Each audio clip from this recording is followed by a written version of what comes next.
السلام علیکم ناظرین، آپ دیکھ رہے ہیں سوچنا ہوگا. میں ہوں doctor Sajjad Bukhari. I M F کے بیل آؤٹ پیکیج کے لیے حکومت وقت انتھک کوششوں کا سلسلہ جاری رکھے ہوئے ہے، اور اس کے ساتھ ساتھ آپ کو یہ بھی بتاتے چلیں کہ وفاقی وزیر خزانہ اسحاق ڈار نے کل سیکیورٹی ڈائلاگ سے بڑا ایک اہم خطاب کیا ہے. انہوں نے یہ کہا ہے کہ اگر آئی ایم ایف ہمیں بیل آؤٹ کرے یا نہ کرے، ملک ڈیفالٹ میں نہیں جائے گا. اور ساتھ ساتھ انہوں نے عالمی اداروں کو پاکستان سے متعلق ڈیفالٹ کی باتیں کرنے سے منع کیا ہے، اور انہوں نے کہا ہے کہ دوست ممالک کی جانب سے بھی فائنینسنگ کے وعدے جلد پورے ہوں گے.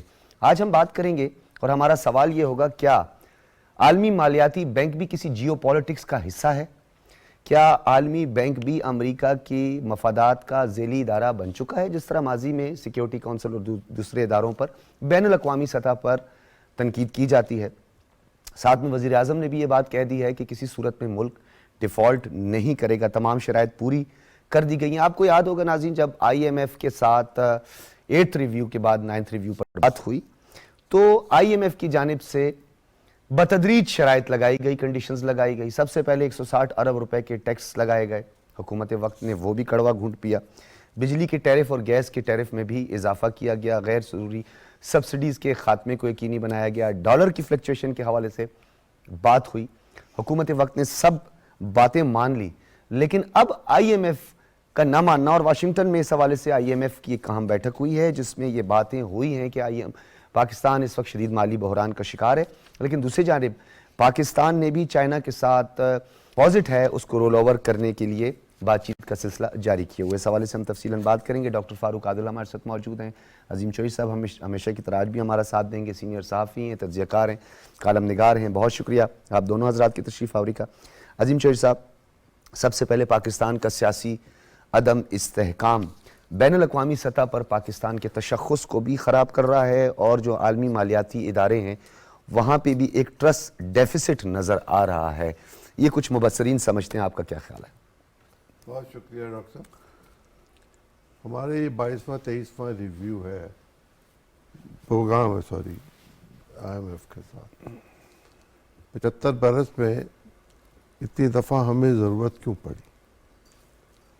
اس بات کو اگر ہم سمجھ لیں تو آدھا مسئلہ جو ہے وہ ہمارے پوری طرح کنٹرول میں آ جاتا ہے کہ ہم کیا کر رہے ہیں اور کیوں اس کا نتیجہ یہ نکلتا ہے.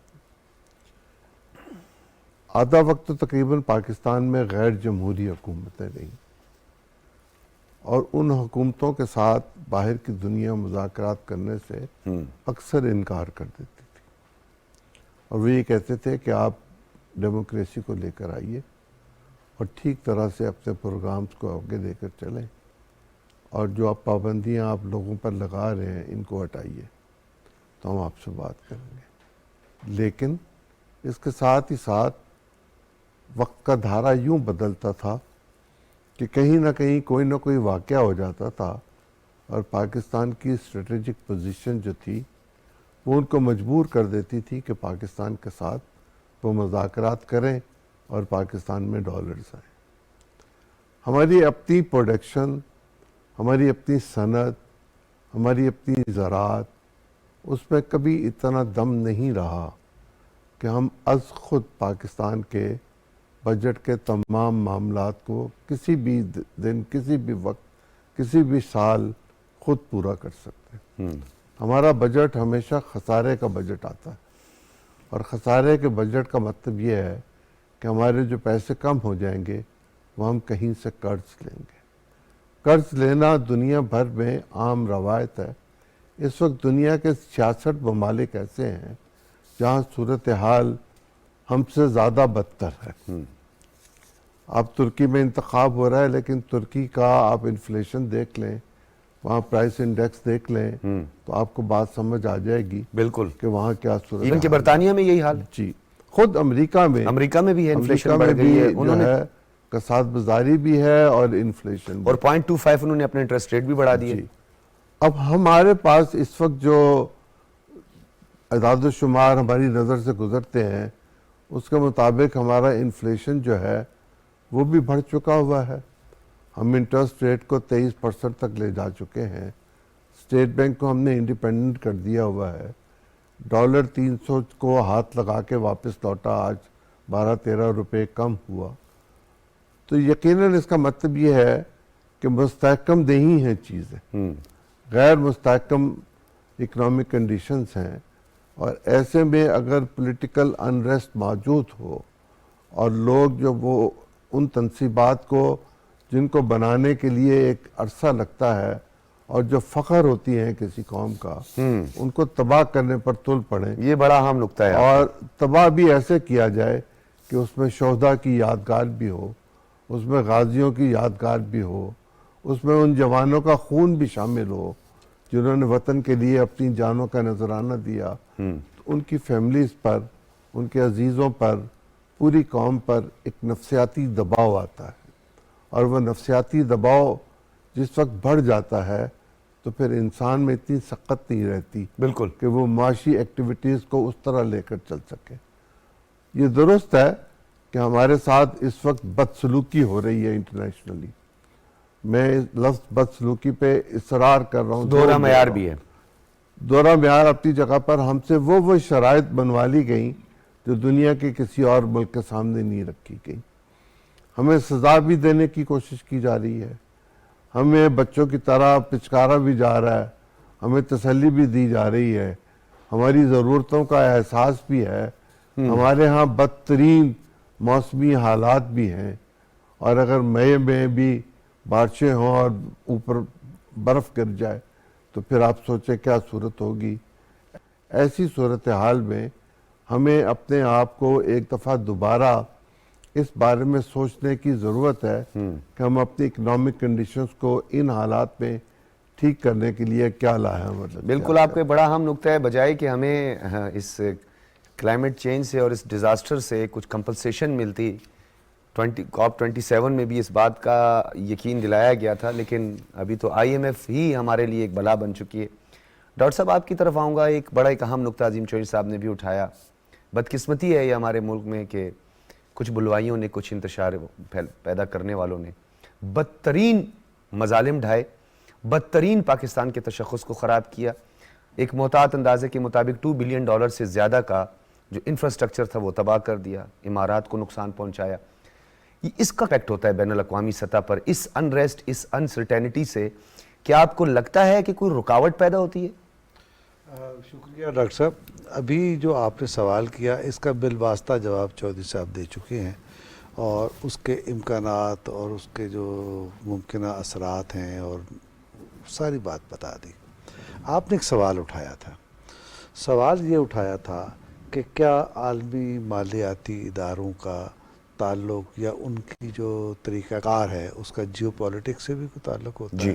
تو یہ ہوتا ہے، اس کا امکان موجود ہوتا ہے، اور ہمیں یہ بارہا اپنے معاملے میں بھی نظر آیا اور دنیا کی اور اقوام کے ساتھ بھی ہمیں ایسا کرتے ہوئے دکھائی دیے. اب ہم دیکھتے ہیں کہ اب ایک ہائپوتھیسس کے ذریعے ہم یہ سمجھنے کی کوشش کرتے ہیں کہ کیا تعلق ہو سکتا ہے. ہمیں کسی کی فیملی میٹرز کو ڈسکس نہیں کرنا چاہیے، لیکن اگر بعض فیملی میٹرز ایسے ہوں جو غیر معمولی طور پہ متحرک ہو جائیں تو سوال اٹھانے کا حق ہے. مثلا ہمیں کوئی تعلق نہیں ہے کہ عمران خان کی طلاق ہو گئی، کس کے ساتھ شادی ہو گئی، ہمارا کوئی مطلب اس سے نہیں ہے. لیکن اگر ایک طلاق یافتہ عورت جمائمہ گولڈ سمتھ یہ کہے کہ عمران خان کے بارے میں سپریم کورٹ کوئی فیصلہ دے پاکستان کا، اور لندن سے اس کا ریاکشن آ رہا ہو اور یہ کہہ رہی ہو کہ سینس پریویل کر گئی ہے، تو اس کا کیا مطلب ہے؟ اچھا، ان کے بھائی، مجھے ان کا نام اس وقت ذہن میں نہیں ہے، وہ جو میئر بننا چاہتے تھے، جی، جو میئر بننا چاہتے تھے، اور جن کے لیے کیمپین چلانے کے لیے عمران خان برطانیہ گئے تھے، اور کس کے خلاف؟ ایک مسلمان پاکستانی نژاد کے خلاف. ٹھیک ہے، تو وہ بھی کہیں کہ مجھے تشویش ہے عمران خان کے بارے میں، اور بہت سارے اور لوگ جن میں بعض یہودی نژاد بھی ہیں، اور بعض لوگوں کی انٹرنیشنلی جو تعلقات ہیں وہ بڑے مشکوک ہیں. جو افغان نژاد، وہ کیا نام ہے اس کا، آپ زیادہ بہتر جانتے ہیں اس کو. جانے دیں جی، زلم خلیل زاد. قدرتی بعض اوقات کیا مذاق. میں اگلا جملہ نہیں کہنا چاہ رہا تھا، ابھی آپ ضروری ہے کہ مجھ سے وہ کھلوانا چاہتے ہیں، یہ میرا کام ہے. تو یہ دیکھیں اگر ایسے لوگ متحرک ہوتے ہیں اور ان کے تحرک کے ساتھ آپ کو عالمی مالیاتی اداروں کا ایک خاص طرز عمل سامنے آتا ہے جس کی طرف چودھری صاحب نے اشارہ کیا، تو اس سے سوال اٹھتے ہیں۔ اب بات یہ ہے کہ ہوا کیا تھا؟ ہوا یہ تھا کہ پاکستان نے 2014 اور اس سے پہلے بھی زرداری صاحب کے زمانے سے بھی آپ چائنا کی طرف گئے، آپ پھر شنگھائی کوآپریشن تنظیم کی طرف گئے، اور پھر جب یہ سارا تلپٹ کر دیا گیا تو جانے والوں کو بعض لوگوں نے یہ تانے دیے کہ اور جاؤ چائنا کی طرف، اور جاؤ شنگھائی کی طرف، اور جاؤ ماسکو کی طرف، اب بھگت رہے ہو، اچھا ہے۔ تو اب ہمارے پاس ممکن ہے کہ کوئی انفارمیشن نہ ہو، یا ممکن ہے کوئی ایسی انفارمیشن ہو جس کا ہم ذکر نہ کر سکتے ہوں، لیکن اشارے ہمیں یہ بتا رہے ہیں کہ پاکستان کو کوئی سزا دی جا رہی ہے۔ وہ سزا کیا ہو سکتی ہے؟ میری ابھی اکبر ایس بابر صاحب سے بات ہو رہی تھی، میں نے کہا بھئی آپ تو بانی ہیں اس جماعت کے، آپ کا کیا مسئلہ ہے؟ کہنے لگے کہ میں آپ کو بتاؤں، میرے پاس یہ انفارمیشن ہے کہ عمران خان ایک انٹرنیشنل پروجیکٹ پہ کام کر رہا ہے، اور وہ کیا ہے؟ وہ عرب بہار کی طرح سے، عرب اسپرنگ کی طرح سے پاکستان میں صورتحال پیدا کرتا ہے، اور وہ عوام کو اور اداروں کو ایک دوسرے کے سامنے کھڑا کر دینا چاہتا ہے تاکہ پاکستان تباہی سے دوچار ہو جائے۔ ٹھیک ہے۔ اب آپ عالمی مالیاتی اداروں کا پلان بھی دیکھ لیں، پاکستان میں جو کچھ ہو رہا ہے، جو آج کل میں ہفتے 10 دن میں جو ڈیولپمنٹس ہوئی ہیں، جس میں بہت ساری چیزیں پر اسرار ہیں، بہت ساری چیزیں سمجھ میں نہیں آتی کہ قانون کیا کہہ رہا ہے، ہو کیا رہا ہے، امن و انصاف کا معاملہ کیا ہے، بدامنی اور دہشت گردی کیا ہے، وہ سب بھی ہو رہا ڈاکٹر ہے۔ صاحب آپ کو نہیں لگتا کہ اب عوام کو گو کہ خود بھی اس بات کا ادراک بھی ہو چکا ہے، اعتراف بھی ہو چکا ہے، بارہا ہو چکا ہے، ایک تسلسل کے ساتھ ہو چکا ہے کہ نہیں جی سوری وہ تو ایک پولیٹیکل بیانیہ تھا، تو یہ رجیم چینج والا معاملہ تو اب کھل کر سامنے آ گیا ہو، رجیم چینج کو کاؤنٹر کرنے والوں کو ہی آئی ایم ایف اب بیل آؤٹ نہیں ہونے دے رہا، جی بالکل، ورنہ اگر یہ رجیم انہوں نے چینج کی ہوتی تو اتنے پاپڑ بیل رہے ہوتے۔ بالکل، ایک تو یہ بات، دوسرا آپ نے عوام کا کہا، یہ بات آج سٹیٹمنٹ کیا عمران نے جاری کی ہے؟ اس نے کہا کہ اگر گرفتاری ہوگی تو پھر وہی ری ایکشن ہوگا۔ کیا ہوگا؟ آج دھمکی دی، دہشت گردی کی دھمکی دی۔ تو یہ سب چیزیں آپ ملا کے دیکھیں تو ایک تصویر بنتی ہے، بات سمجھ میں آتی ہے۔ خیر جسٹس کی طرف بات نکل جاتی ہے، اس پہ ہم نہیں کرنا چاہتے ہیں بات، اس پر پھر نہیں، ہم اس پہ نہیں بات کریں، ہاں ہم تفصیلاً اس پہ بھی بات کریں گے، اور بات اس پہ کرنا بھی ضروری ہے۔ عظیم چودھری صاحب، سبسڈیز کا خان صاحب نے جو ہے والی اس کنڈیشنز کی جس پہ انہوں نے پیٹرول پہ 10 روپے سبسڈی دے دی، اور انہوں نے کہا جون تک خبردار کسی نے بھی پیسے بڑھائے، اور ایک پوائنٹ سکورنگ کے لیے جب انہیں اس بات کی سمجھ آ گئی کہ ان کی حکومت جا رہی، اب وہ یہ بجٹ پاس ہونے کے حوالے سے اپنے تحفظات کا اظہار کر رہے ہیں، انہیں کیوں خطرہ ہے؟ کیونکہ میں تو یہ سمجھتا ہوں، اور یہ ایک عام فہم بھی ہے، کہ انسان ہر کسی کو اپنے خیالات کے آئینے سے دیکھتا ہے، کیا انہیں بھی لگ رہا ہے کہ کئی ایسا کام وہ کرنے جا رہے ہیں جون میں؟ اس کا جواب ضرور دوں اور گا، ان کو پتہ ہے کہ میری حکومت آ رہی ہے؟ اس کا جواب ضرور دوں گا، لیکن ٹھہر کر دوں گا۔ ضرور، لیکن دینا ہے، میں بھولوں گا نہیں۔ پورا جواب دوں ٹھیک گا۔ ہے۔ یہ جو عرب سپرنگ تھی جس پر دنیا نے بہت خوشیاں منائیں، بہت لوگ چہکے، بہت تبصرے ہوئے، اور یہ کہا کہ عرب دنیا بدل رہی ہے، کیا لیبیا میں اس کا نتیجہ جو نکلا وہ پیسفل حالات تھے؟ کیا سوڈان میں جو کچھ ہو رہا ہے وہ پیسفل حالات ہیں؟ صحیح بات ہے۔ کیا تیونس میں جو ہوا اس کا نتیجہ پیسفل تھا؟ شام میں کیا آنے دینا وہاں تک، باری تو آنے دینا۔ میں نے کہا جلدی جلدی مکا لیے نا، میرے سوال پہ آؤ۔ اس سوال کا جواب ایسے جو نکل، ٹھیک ہے۔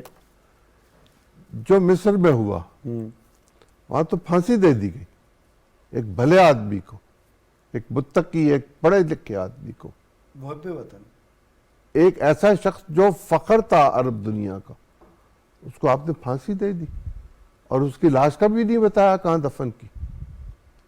آپ اس کی اولاد کے ساتھ بھی ظلم کر رہے ہیں۔ کیا آپ پاکستان میں یہ حالات پیدا کر کے یہ سمجھتے ہیں کہ اس کے نتیجے میں یہاں کوئی خیر ہو جائے گی؟ نہیں، نفرت کے نتیجے میں پیدا کی ہوئی سیاست اور تعصب کے نتیجے میں پیدا کی ہوئی سیاست اور انتشار کے نتیجے میں پیدا کی ہوئی سیاست ہمیشہ تباہی کرتی ہے، اور اس کو کروانے والا اس کا شکار ہوتا ہے۔ اب آگے آپ کا سوال جی ریپیٹ کر دیجئے۔ سوال کیسے میں ریپیٹ کر دوں سر؟ آپ کو میرا سوال، ڈاکٹر صاحب دیکھیں یہ تو ناانصافی ہوئی نا۔ نہیں، بعض اوقات اظہار خیال کے لیے سوال کی ضرورت ہوتی ہے۔ کیا لگتا ہے آپ کو کہ یہ جو بین الاقوامی سطح پہ ہاں بس ٹھیک ہے، ہاں بین الاقوامی سطح ہی کافی یاد آ گیا؟ گیا، اب تو کچھ بھولے گا ہی نہیں۔ ہاں دیکھیں ہمارا چین کے ساتھ ایک تعلق ہے۔ ایک زمانہ تھا جب دنیا میں یہ سمجھا جاتا تھا کہ جس کے پاس سمندر کی طاقت ہوگی اس کے پاس سب کچھ ہوگا، اور چین کے سمندروں کا راستہ امریکہ، سرکار بہادر اور جاپان اور انڈیا مل کے بند کرنا چاہتے تھے۔ اس نے اپنے لیے اسٹریٹجک پوزیشنز جو تھیں وہ ڈیفائن کی، اور اس کا بہترین جو بندوبست کر دیا وہ ہم نے کر کے دیا۔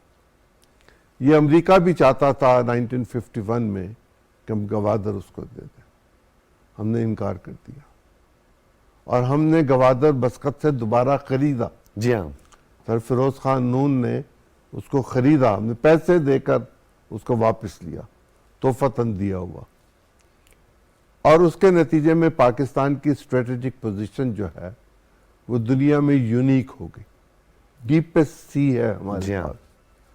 دوسری طرف چین نے برما کے ذریعے سمندر تک رسائی حاصل کر دی، تو وہ انڈیا جو اس کا راستہ روکنا چاہتا تھا، وہ جاپان اور وہ امریکہ جو اس کا راستہ روکنا چاہتا تھا، وہ راستہ تو نہ روک سکے۔ اور اب تو ہم کاشغر سے کراچی تک ٹرین بھی شروع کریں گے، $58 بلین کی شاید اس پہ انویسٹمنٹ ہوگی۔ جی ہاں، اس کی اپروول ہو گئی ہے۔ جی، اب اس پر چینیوں کا طریقہ کار کام کرنے کا ہم سے بالکل مختلف ہے۔ وہ کام کی تیاری پہلے کرتے ہیں، اپروولیں بعد میں لے لیتے ہیں۔ وہ تو کام شروع کریں گے، اور اس میں ہم نے تو کچھ نہیں کرنا، ہم نے تو صرف فیسیلیٹیٹ کرنا ہے۔ اور جب یہاں پر ایک تیز رفتار ٹرین چلے گی جیٹ کی صورت میں، تو وہ سامان جو چین سے چلے گا وہ گوادر تک پہنچنے میں کوئی زیادہ دیر نہیں لگے گی، گھنٹوں کی بات ہوگی۔ اور اس کے نتیجے میں کیا ہوگا کہ وہ نیچے افریقہ کے ممالک تک وہ سامان بآسانی چلا جائے گا۔ بالکل۔ اور جب چین کا راستہ افریقہ تک کھل جائے گا، یورپ تک کھل جائے گا، اور روس کے ساتھ انہوں نے اپنے تعلقات بہت بہتر کر لیے ہوئے ہیں، ٹھیک ہے، اور ہم بھی یہ کام کر رہے ہیں۔ ہمیں یہ سزا دی جا رہی ہے کہ ایک تو چین آپ کے مشکل حالات میں آپ کی معاشی مدد کر دیتا ہے، اور آپ روس سے ایندھن لے رہے ہیں۔ اور آپ روس سے ایندھن لے رہے ہیں، اور پھر آپ روس اور چین دونوں کے ساتھ مل کر یہ معاملہ طے کر رہے ہیں کہ ہم امریکن ڈالر کے ذریعے اپنی تجارت نہیں کریں گے، لوکل کرنسیز میں کریں گے۔ اور جب لوکل کرنسیز میں کریں گے تو جو امریکی مفادات کو نقصان پہنچے گا اور ہمیں فائدہ ہوگا، ہم تو اس کی طرف جا رہے ہیں۔ دنیا کی فارن پالیسی کے ڈائنامکس تبدیل ہو چکے ہیں، اب ڈالر ہیجمنی کا خاتمہ اس کی طرف چل پڑی ہے بالکل دنیا۔ پڑی۔ اب ڈائنامکس بدل چکے ہیں، اور پیراڈائم بھی شفٹ ہو گیا ہے۔ اس پیراڈائم کے شفٹ ہونے میں جو اربوں ڈالرز کی بھارت کو سہولت دی جاتی تھی اور چین کے مقابلے پہ اس کو کھڑا کیا جاتا تھا، بہت اچھا ہوا، مجھے خوشی ہوئی کہ بھارت کی آبادی چین سے بڑھ گئی، اور غربت کی وجہ سے وہاں جو صورتحال اب پیدا ہوگی اس کا بھارت کو پتہ چل جائے گا کہ وہاں آبادی کے تناسب کے نتیجے میں جو معاشی مشکلات ہوں گی وہ کیا ہوں گی۔ ٹھیک ہے، اچھا چوہدری صاحب، یہ جو آپ نے بات کی یہ بھی ایک بڑا اہم نقطہ ہے ڈاکٹر صاحب۔ جس طرح عظیم چوہدری صاحب کہہ رہے تھے کہ ہمارے ساتھ زیادتی ہو رہی ہے، ڈیفینیٹلی، کیونکہ آپ فکرہ پورا نہیں کرنے دیں۔ سر آپ کا فکرہ پورا ہوئے گا، پروگرام کا وقت ہی ختم ہو جائے گا، چلیں کر لیں۔ بھارتی نژاد جب بینکرز امپورٹنٹ جگہوں پہ بیٹھے ہوں گے، وہ ورلڈ بینک میں ہوں، وہ IMF میں ہوں، وہ ایشین ڈیولپمنٹ بینک میں ہوں، وہ سٹی بینک میں ہوں، تو آپ کے لیے دو طرح کی مشکلات ہیں، ایک امریکن پالیسی اور دوسرا بھارتی ذہنیت۔ ٹھیک ہے، بس اس کو پیرلل ہم نے اس کا مقابلہ کرنا ہے۔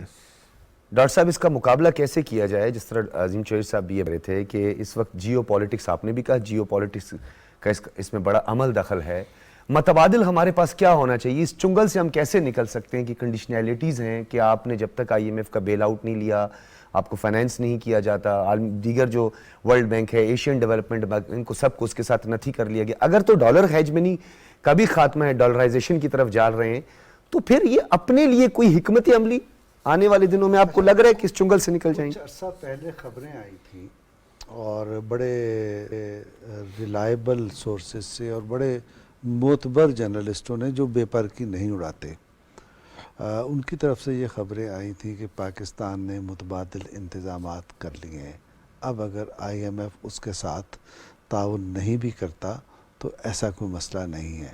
اب وہ ڈیٹیلز کیا ہیں، ڈیٹیلز اشارہ وزیر خزانہ نے ڈیٹیلز نہیں ہمارے علم میں، یہ میں وزیر خزانہ کے اس سٹیٹمنٹ سے پہلے کی بات کر رہا ہوں اور 2-2.5 ہفتے پہلے کی بات کر رہا ہوں۔ اس کے بعد اب وزیر خزانہ نے ایک نہیں شاید دو بار یہ سٹیٹمنٹ دے دی ہے، اور شاید وزیر اعظم بھی بولے ہیں، انہوں نے کہا کہ یہ کہیں کہ پاکستان وہ ہو جائے گا، ڈوب جائے گا، یہ نہیں ہو سکتا، ممکن نہیں ہے۔ اب آپ کریں نہ کریں جو بھی ہو، تو ایک تو یہ کہ جو پاکستان کے لیے جو مسائل ہیں وہ میں یہ سمجھتا ہوں، جو آپ نے سوال کیا اس کے تناظر میں، کہ یقیناً بہت مشکلات میں ہم گھرے ہوئے ہیں، بہت سے چیلنجز میں ہم گھرے ہوئے ہیں، لیکن اس کا یہ ہے کہ جب آپ کو پتہ ہے کہ جب امریکہ ہمارے پرزے بند کر دیتا تھا F-16 کے اور دیگر کے، تو بھی F-16 چلتے رہے اور ہمارا اسلحہ چلتا رہا، آپ کو یاد ہے؟ بالکل۔ تو ہم نے متبادل انتظام کر لیا۔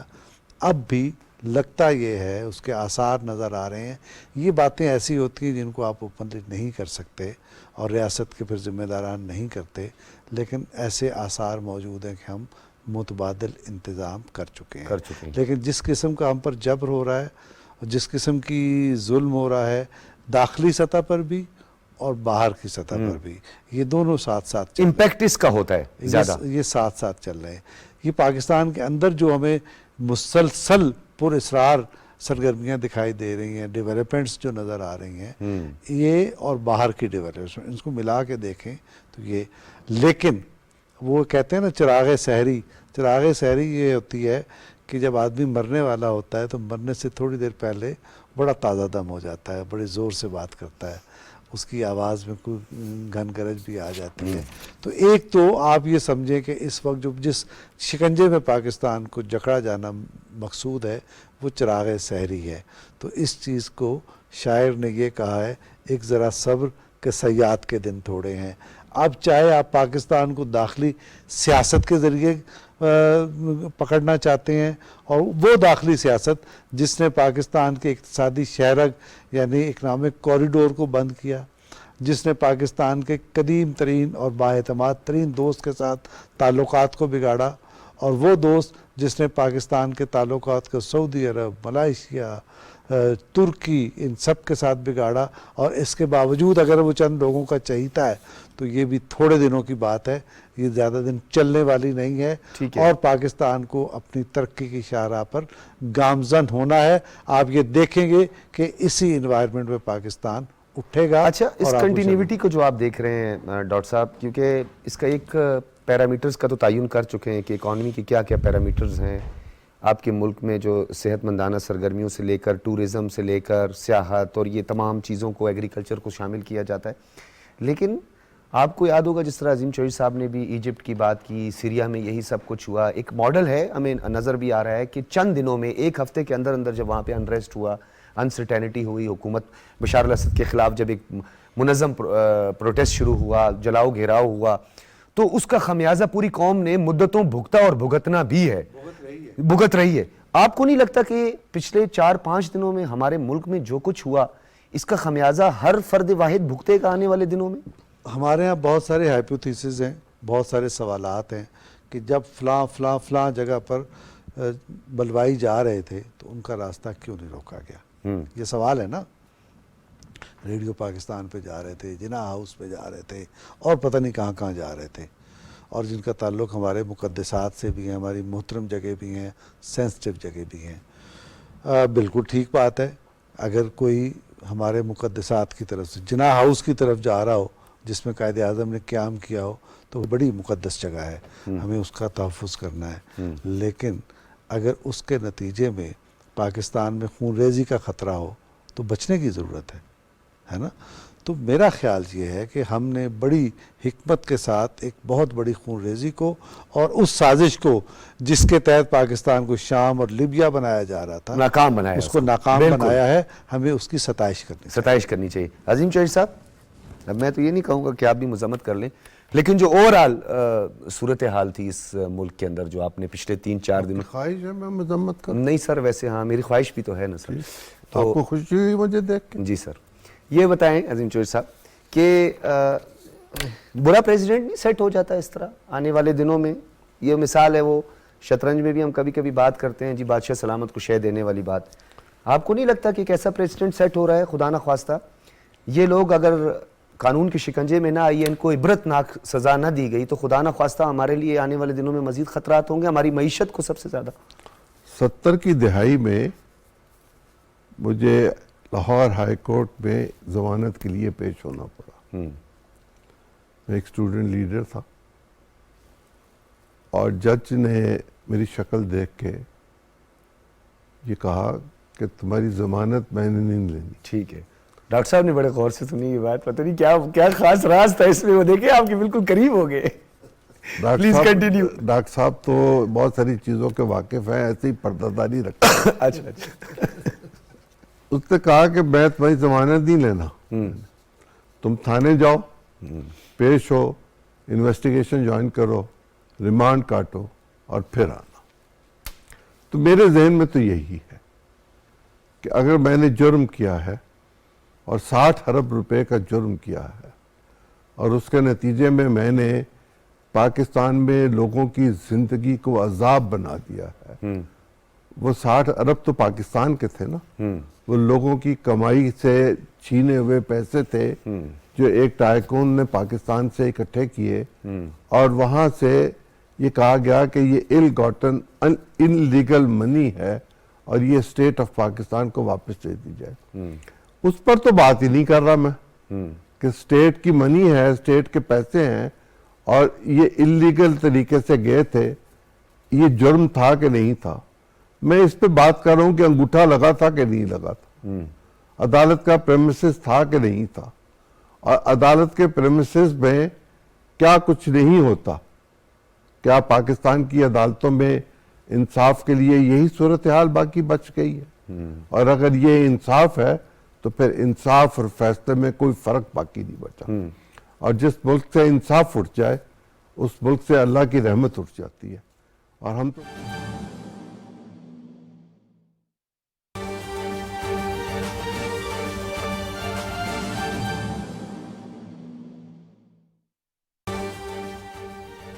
آپ کو بتائیں کہ پی ڈی ایم اجلاس مولانا فضل الرحمان اجلاس کی صدارت کر رہے ہیں اور مولانا فضل الرحمان کی وزیر اعظم سے ملاقات کے بارے میں بریفنگ بھی. مولانا فضل الرحمان کی وزیر اعظم سے ملاقات بارے بھی پی ڈی ایم قیادت کو بریفنگ، اور پی ڈی ایم اجلاس میں ویڈیو لنک پر سابق وزیر اعظم محمد نواز شریف بھی شریک ہیں.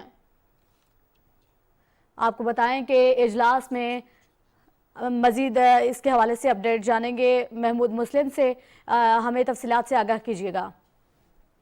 یہ ہے کہ پاکستان ڈیموکریٹک موومنٹ کا جو اجلاس ہے وہ مولانا فضل الرحمان کی سربراہی میں اس وقت جاری ہے، اور اس اجلاس میں جو جتنی بھی جو پی ڈی ایم میں موجود جماعتیں ہیں، خاص طور پہ قومی وطن پارٹی کے جو سربراہ آفتاب احمد شیر پاؤ جو ہیں، محمود خان اچکزئی ہیں، اس میں مسلم لیگ نون اور عوامی نیشنل پارٹی اور بلوچستان نیشنل پارٹی کے وفود بھی اس میں شریک ہیں. جمعیت اہل حدیث، جمعیت علماء پاکستان کے جو عہدیدار ہیں وہ بھی اجلاس میں موجود ہیں. اجلاس میں جو موجودہ صورتحال ہے، خاص طور پہ سیاسی صورتحال اور جو عدالتوں کے فیصلے اور جو اس کے بعد جو رہائی کے معاملات ہیں، اس صورتحال پر بھی مشاورت کی گئی ہے. سربراہ جو پی ڈی ایم کے سربراہ مولانا فضل الرحمان، انہوں نے آج کے جو یہ اجلاس ابھی جاری ہے، جو ذرائع نے بتایا ہے کہ انہوں نے وزیر اعظم محمد شہباز شریف سے جو آج ملاقات کی تھی، اس ملاقات کے حوالے سے جو پی ڈی ایم کی قیادت ہے اس کو بریف کیا ہے کہ اس ملاقات میں کیا کیا باتیں ہوئی ہیں. اور دوسری طرف یہ ہے کہ اس اجلاس میں ویڈیو لنک پر سابق وزیر اعظم